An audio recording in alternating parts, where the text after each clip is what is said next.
Welcome you all to the live class today this morning with me, Faisal Ahmed. So today we are going to discuss a new text that you have already completed in relearning, that is King Arthur and the Knights of the Round Table by Sir Thomas Malory. Okay, so thank you for joining with me in this live class today. So I believe and hope that you have already studied this in a relearning session in week 7. Okay, however we will discuss more about this now.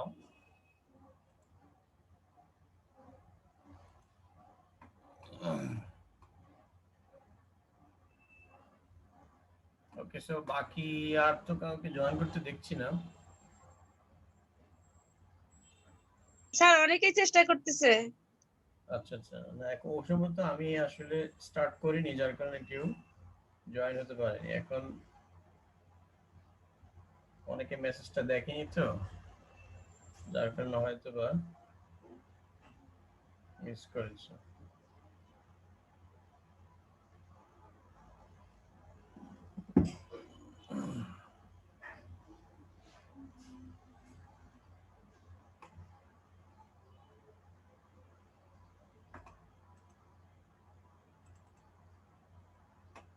So, আমরা king Arthur নিয়ে আজকে আলোচনা করব।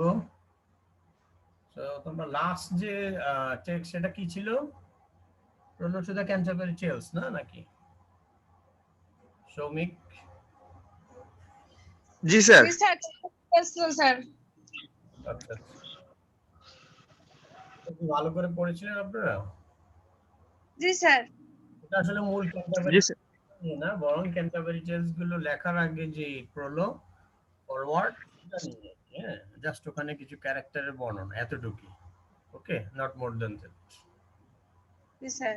এগুলো কিরকম, তারা কি উদ্দেশ্যে তীর্থযাত্রা করছে, এই বিষয়গুলো। ক্যান্টারবারি অঞ্চল তারা স্যার 1972 এর ওই ইটালিয়ান মুভিটা দেখলাম, দ্য ক্যান্টারবেরি টেলস এর, কিন্তু স্যার ইংরেজি ল্যাঙ্গুয়েজ না হয় স্যার বুঝতে পারি নাই। ওখানে ওই ছবিটা আসলে মূলত সেন্সর বোর্ডে হয়নি। হ্যাঁ, ওরা আসলে সেন্সর করেনি, কারণ ওখানে কিছু অপশন আছে সেজন্য আর কি। হ্যাঁ, যাই হোক, সেখানে আসলে পুরো গল্পটা যেভাবে তুলে ধরেছিল, হয়তো সেই বিষয়গুলো কিছু আসছে কিছু আসেনি।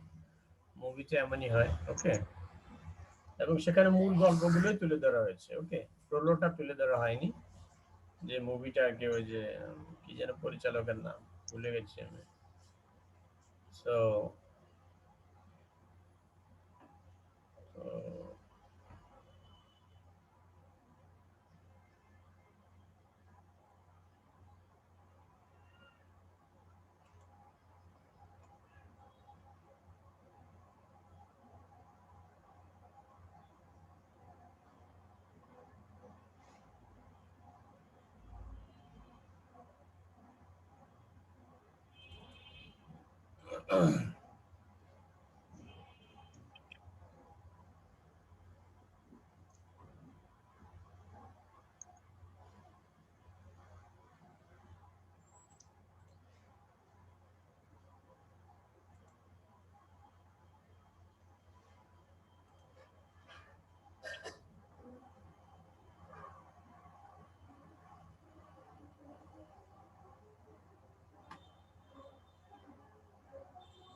ওকে, আমরা ইয়েতে চলে যাই। আরেকজন জয়েন করেছে আমাদের সাথে, মিলন খান।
হ্যালো, তোমরা আছো তো না?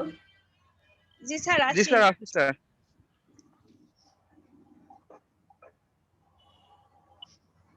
আজকে আমরা স্যার থমাস ম্যালোরির বায়োগ্রাফি নিয়ে আলোচনা করব, আর হচ্ছে king Arthur and the Knights of the round টেবিলের নাইটদের সম্পর্কে জানবো, এবং তাদের সঙ্গে অ্যাসোসিয়েটেড ফিমেল ক্যারেক্টার তাদের সম্পর্কে জানবো। ওকে, আর বিস্তারিত আলোচনা আমরা পরের উইকে করব, ঠিক আছে? সো আমরা বেসিক জিনিসগুলো আজকে জেনে নিব। ওকে, দেন লেটস বিগিন।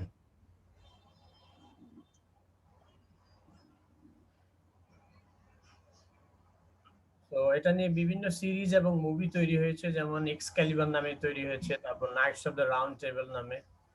এরপর হচ্ছে এক্সক্যালিবার মানে হচ্ছে তলোয়ার, সোর্ড, হ্যাঁ, একটা জাদুর তরবারি, এটা যেটা কিং আর্থারের হয়েছিল। এটা আসলে মিথোলজিক্যাল একটা ঘটনা, ঠিক আছে? কিং আর্থারের ঘটনাটা অনেকে বলে যে, তোমরা ডকুমেন্টারি হয়তো অনেকে দেখেছো, যে সত্যি, আবার অনেকে বলে যে না, কিছুটা হয়তো অন্য, কিং আর্থার নামে কেউ ছিলই না, এরকম আর কি। নানান ধরনের বিষয় আছে, এগুলো মৌখিক কিছু গল্প বা কাহিনী, লোককাহিনী, যেগুলো আস্তে আস্তে এরকম সাহিত্যে জায়গা পেয়েছে। এবং বিভিন্ন নাইটদের নামেও বিভিন্ন ব্যবধান আছে, বা ঘটনার মধ্যে কিছুটা কম বেশ আছে। তো সেগুলো হচ্ছে তোমার স্যার থমাস ম্যালোরি যেমন লিখেছেন একরকম, আবার অন্যান্য আরো অনেকেই কিং আর্থার উপরে এরকম সাহিত্য লিখেছেন। ওকে, তাদের নাম বা চরিত্রের নাম বা ঘটনাগুলো কিছুটা ভিন্ন, বেশিরভাগ ক্ষেত্রেই সিমিলার, কিছুটা পার্থক্য আছে।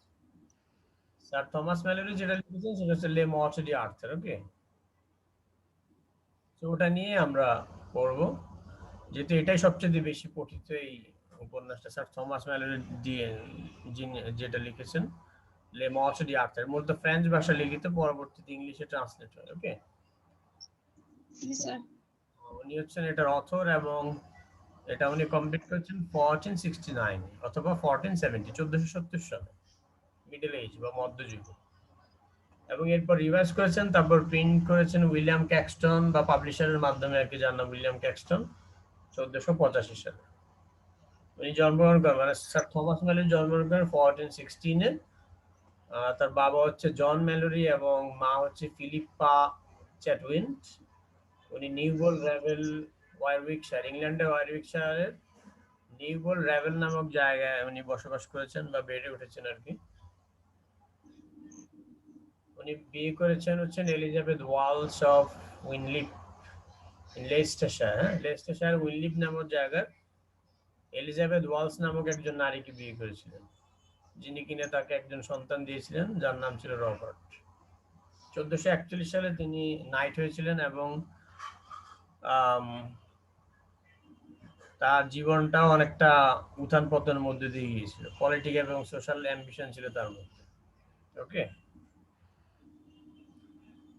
উনি 1443 সালে charge with wounding and imprisoning a Thomas Smith, মানে একজন থমাস স্মিথ নামে একজনকে উনি আহত করেছিলেন, এবং সেজন্য অভিযুক্ত হয়েছিলেন, এবং উনি মালামাল চুরি করেছেন এটার নামে অভিযুক্ত হয়েছেন। যদিও চার্জটা ফেল থ্রু, মানে ওইটা আসলে প্রমাণিত হয়নি। ওকে, সো ম্যালোরির জীবনটা আসলে অপরাধ দিয়েই যায়। উনি আসলে অনেকটা একটা বাহিনীর সাথে যুক্ত ছিল, অন্যান্য নাইটদেরকে নিয়ে। তখনকার সময় অন্যায় অবিচারের বিরুদ্ধে উনি, হ্যাঁ, এবং ওনার বাহিনী নিয়ে বা নাইটদেরকে নিয়ে উনি বিভিন্ন অভিযানে যেতেন। অর্থাৎ স্যার থমাস ম্যালোরির কথা আমি বলছি, হ্যাঁ, কিং আর্থারের কথা না, তার গল্পে আমরা পরে যাচ্ছি। January 4, 1450, he and 26 other armed men, ওকে, সকলের হাতে অস্ত্র, মানে সকলকার সময় যে অস্ত্র, তরবারি বা বল্লম এই জাতীয়, are said to have laid an ambush for the Duke of Buckingham in the abbot of Combe's woods near Newbold River. আপনারা তো আমার কথা শুনতে পাচ্ছেন না? জি sir. Okay, okay, that's fine.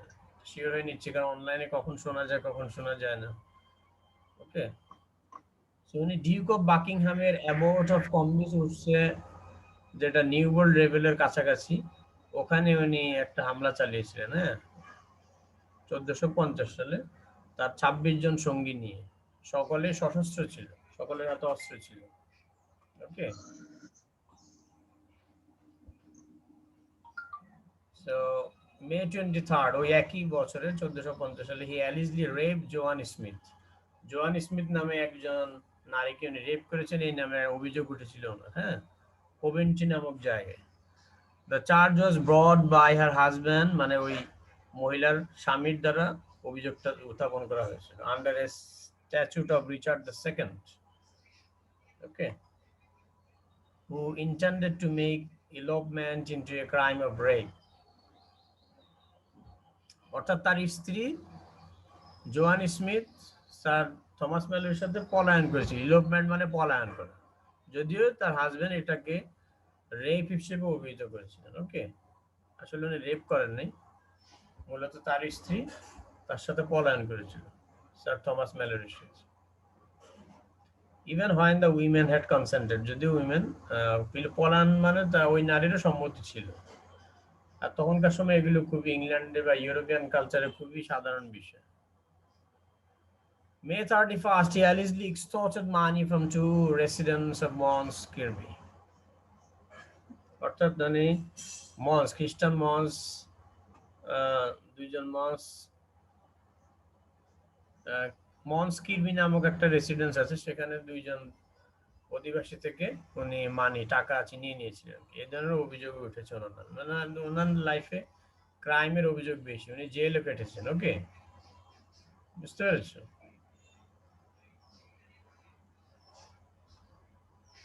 এই জন্য এখানে বেশিরভাগই Malory's life of crime, Malory's life of crime, হ্যাঁ, এরকম আছে। So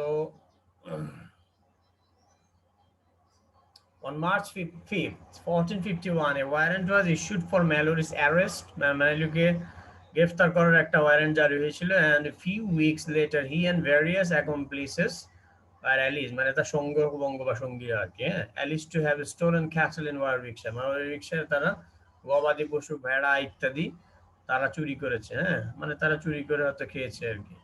The Duke of Buckingham and 60 men from Warwickshire tried to arrest him. তো বাকিংহামশায়ারের রাজা ডিউক এবং তার সঙ্গে 60 জন সশস্ত্র বাহিনী লোকজন ওয়ারউইকশায়ারে তাকে গ্রেফতার করার চেষ্টা করেছিল। But in the meantime Malory apparently raided Buckingham's hunting lodge, একই সময়ে সে বাকিংহামের হান্টিং লজটা রেড করেছিল তার বাহিনী নিয়ে, সেখানে হরিণ হত্যা করে এবং ওখানে প্রপার্টিও সে লন্ডভন্ড করে, ড্যামেজ করে। এরপর তাকে গ্রেফতার করা হয় এবং তাকে জেলে পাঠানো হয়, কোলসিল নামক জেলখানায়।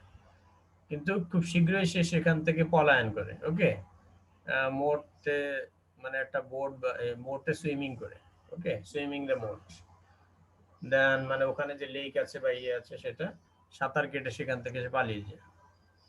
দেন রিপোর্টেড রেড কম্বি অ্যাবে, এবং এরপর রিপোর্টেড করা সে কম্বি অ্যাবেটা রেড করেছে, তার বাহিনী নিয়ে হামলা করেছে আর কি, with a band of 100 men, 100 বাহিনী নিয়ে, 100 লোক নিয়ে, breaking down doors, insulting the monks and stealing money, মনদেরকে ইনসাল্ট করেছে, দরজা ভেঙেছে এবং মনদের টাকা পয়সা বা সম্পদ এগুলো চুরি করেছে, এই ধরনের আর কি।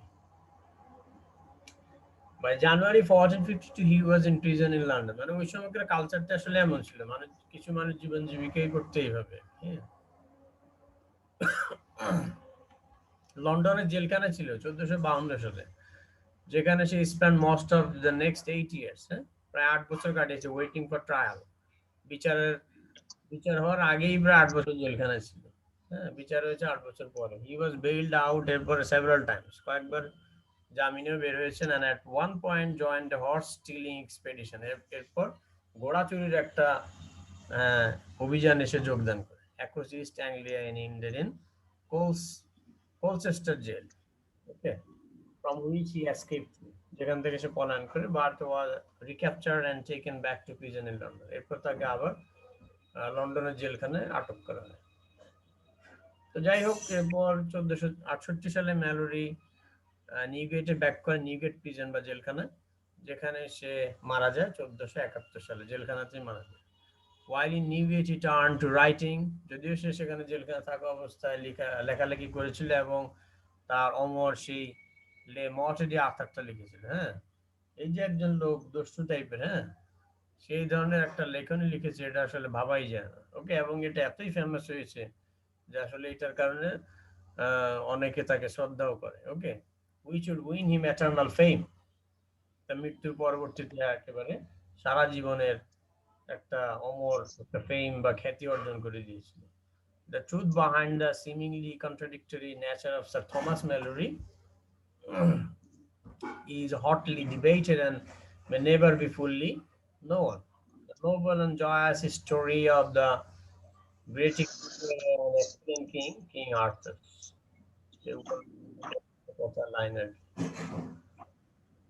So, যাই হোক, এখানে তার কবরস্থান টম্বে বা স্মৃতিফলকে এই লেখাটা লেখা ছিল।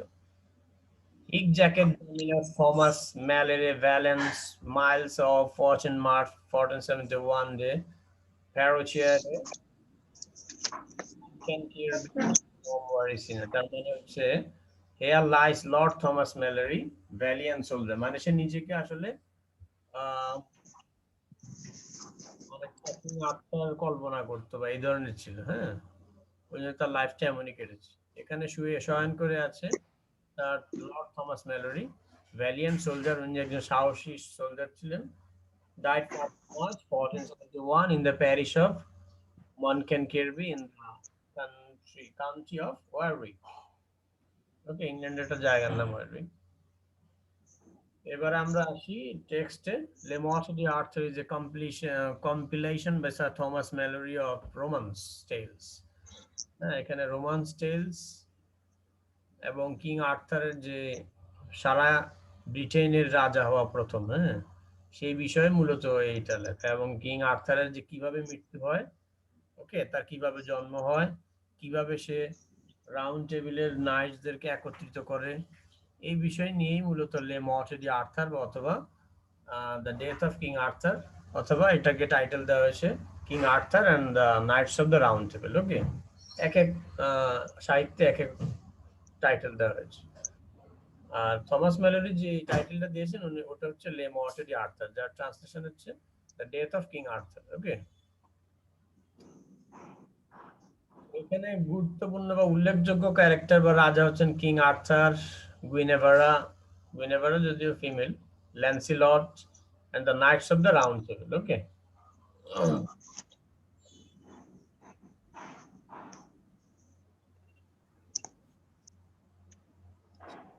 লিজেন্ডসের কেন্দ্রবিন্দু বা প্রধান ফিগার বা চরিত্র হচ্ছে king Arthur.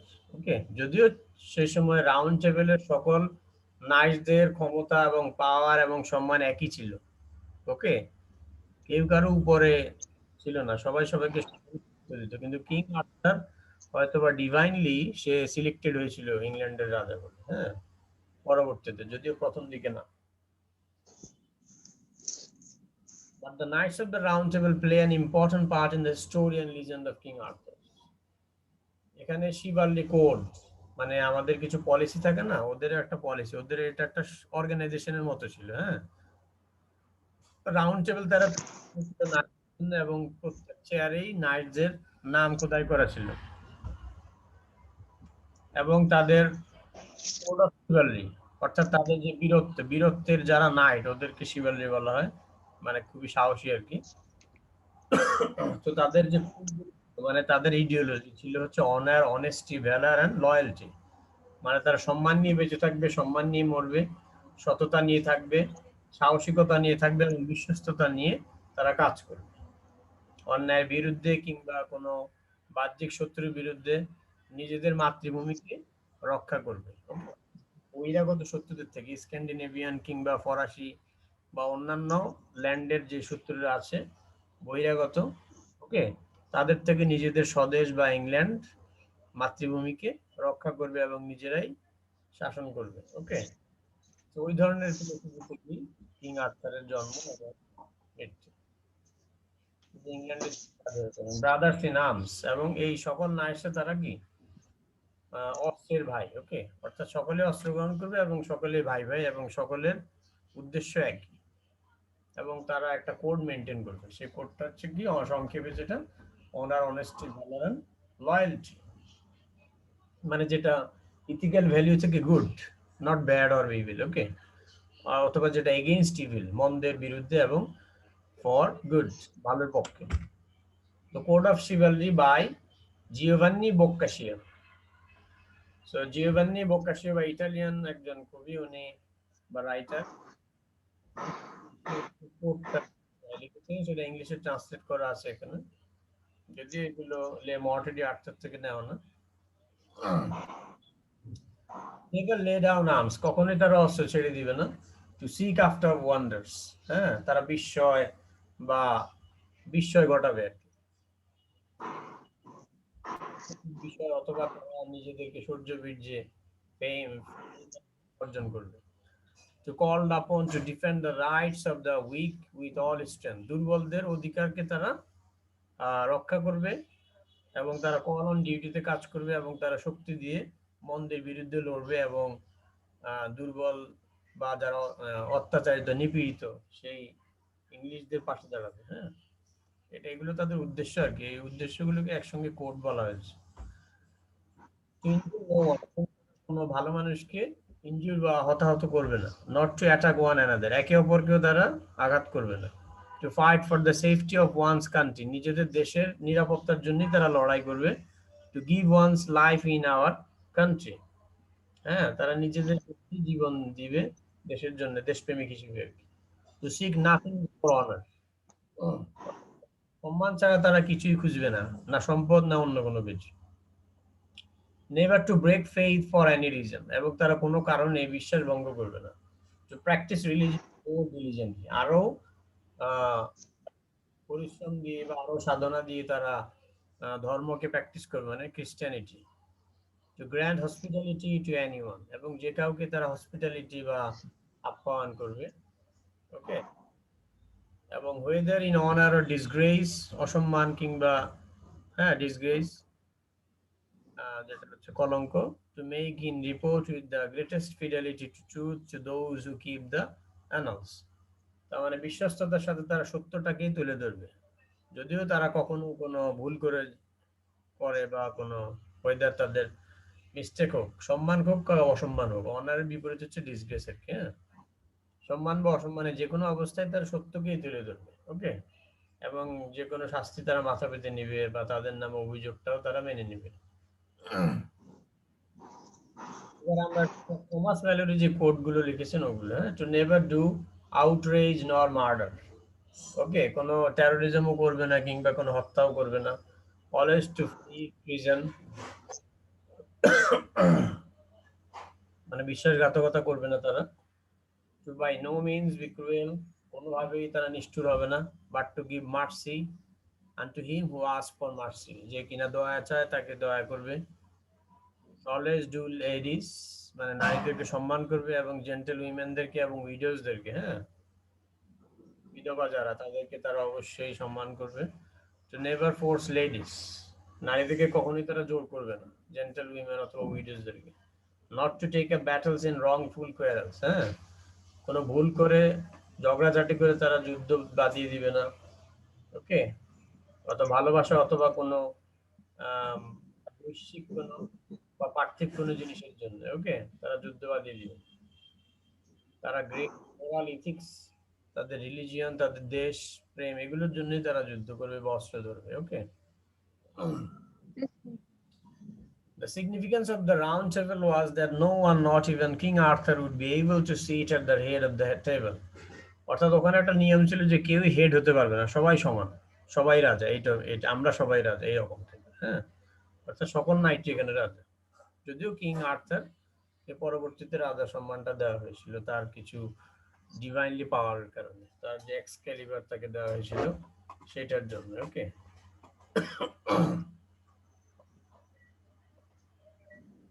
so according to the Vulgate cycles, it was a wedding gift from Guinevere's father, King Leodagan of Carmelida, after Arthur asked her hand in marriage. Okay, so এখানে যে এক্সক্যালিবার বা সোর্ড, আর king Arthur যে জাদুকরীয় যে তরবারিটা পেয়েছিল, যেটার দ্বারা সে রাজা হয়েছিল এবং যেটার দ্বারা সে অনেক যুদ্ধ বা সংগ্রামে জয়লাভ করেছিল নাইটদেরকে নিয়ে, বা নেতৃত্ব দিয়েছিল, সেই এক্সক্যালিবার বা সোর্ডটা, জাদুর তরবারিটা, অনেকে বলে থাকে যে এটা ভালগেট সাইকেলস অনুযায়ী ইট ওয়াজ এ ওয়েডিং গিফট, এটা একটা বিবাহের উপহার ছিল কিং আর্থারের প্রতি। ওকে, যখন সে গুইনেভারাকে বিয়ে করেছিল, হ্যাঁ, কিং আর্থার গুইনেভারাকে বিয়ে করেছিল, যার বাবা ছিল কিং লিও ডাগন, হ্যাঁ, অফ কার্মেলিটা। কার্মেলিটা নামক জায়গার রাজা লিও ডাগনের কন্যা গুইনেভারা। এই গুইনেভারাকে কিং আর্থার বিয়ে করেছিল এবং কিং আর্থার তাকে বিয়ের প্রস্তাব দিয়েছিল, মানে তার রাজার কন্যাকে গুইনেভারা। তখন সে রাজা রাজি হয়েছিল এবং বিয়ের উপহার হিসেবে এই এক্সক্যালিবার বা সোর্ডটা দিয়েছিল। ওকে, The names of the knights are engraved on their chairs. আচ্ছা, এখানে এক্সক্যালিবারের ব্যাপার না, এখানে সরি, এখানে রাউন্ড টেবিলের ইয়েটা বলা হচ্ছে। অর্থাৎ যে গোল টেবিলে তারা বসছে, সেই গোল টেবিলটা তার শ্বশুর আর কি, অর্থাৎ কিং আর্থারের যে শ্বশুর লিও ডাগান বিয়ের উপহার হিসেবে দিয়েছিল। ওকে, সেই গোল টেবিলটা বড়।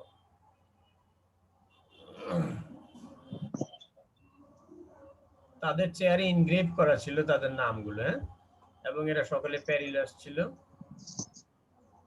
And they are assembled. Merlin said that, Merlin হচ্ছে আরেকটা গুরুত্বপূর্ণ ক্যারেক্টার। সে হচ্ছে, আমি আগেই বলেছি, উনি একজন উইজার্ড, হ্যাঁ, জাদুকর, অর্থাৎ ভবিষ্যৎবাণী করতেন।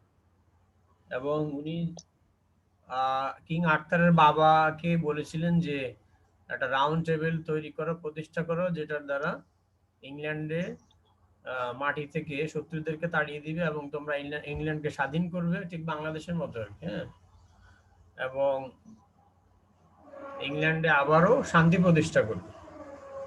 তো কিং আর্থারের বাবা ছিল উথার। ওকে, সো সে উথারকে এটা বলেছিল এবং পরবর্তীতে এই মার্লিনের মাধ্যমে কিন্তু সে এক্সক্যালিবারটা সে পায়, হ্যাঁ, সে তরবারি, জাদুর তরবারি। এটা মার্লিন হচ্ছে সেই জাদুকর, ওকে, বা একজন উইজার্ড, অথবা যাকে আমরা ফরটেলার বলতে পারি। So now on you must love one another and hold one another as dear as brothers, for from the love and sweetness of this table where you will be seated, there will be born in your heart such a great joy and friendship that you will leave your wives and children to be with one another and to spend your youth together. Okay, so এই round টেবিলের মাধ্যমে, round টেবিলটা এক ধরনের তোমার আমরা বর্তমান যুগের যেই পার্লামেন্ট বা সংসদ, সেটার সাথে কম্পেয়ার করতে পারি। অর্থাৎ ইংল্যান্ডের প্রথম সংসদ হচ্ছে এই রাউন্ড টেবিল। ওকে, বা প্রথম রাজ্য বা রাজাদের একটা সভাসদ। Okay, is it clear to you?